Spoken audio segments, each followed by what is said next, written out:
sound of gentle waves which gradually intensify into a storm with wind and rain. Have you ever heard the old sailors' tales? The ones whispered in hushed tones about creatures lurking in the deep. Not monsters, but something else?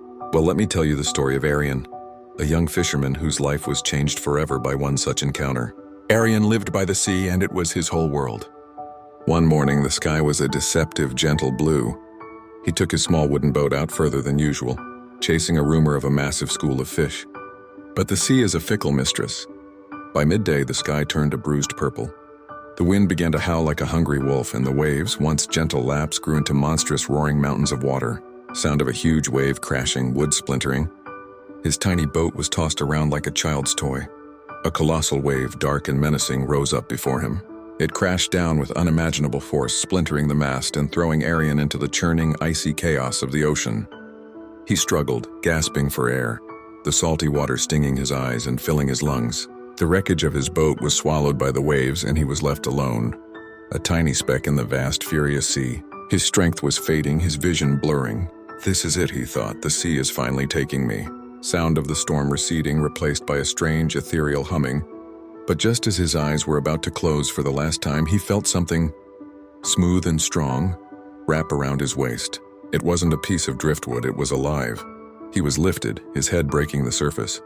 He coughed, sputtering out seawater, and when he finally cleared his vision, he couldn't believe what he saw. Two women were holding him afloat, but they weren't ordinary women. From the waist up, they were breathtakingly beautiful, with long, flowing hair the color of seaweed and eyes that shimmered like pearls. But from the waist down, their bodies were those of magnificent serpents, their scales glistening in the storm's dim light, a mesmerizing pattern of emerald and gold. They moved through the water with an effortless grace that defied the raging storm around them. They weren't fighting the waves, they were a part of them. They looked at him not with malice, but with a profound, ancient curiosity. Sound of gentle, calm waves and soft, mystical music. They brought him to their home, a hidden cove behind a curtain of waterfalls, a place untouched by human hands. The air was warm and the cavern glowed with a soft, otherworldly light from bioluminescent moss. The younger serpent, with a playful glint in her eyes, tended to his wounds. The older one, whose name was Lyra, watched him with a quiet, powerful calm. She was serene, wise, and in her gaze, Arion saw an eternity he couldn't comprehend. Days turned into weeks. Arion learned their ways. He learned that they were the ancient guardians of this part of the ocean, a race of serpent people who had existed long before humans ever set sail. He fell in love not just with their magical world, but with Lyra.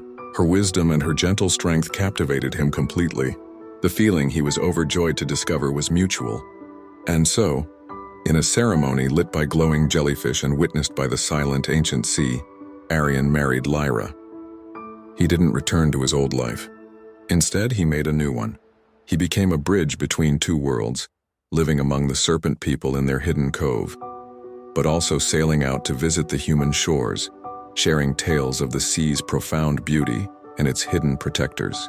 He lived a long, happy life, a man who had drowned in the sea only to be reborn from its very heart, forever bound to the beautiful serpent who had saved his life and his soul.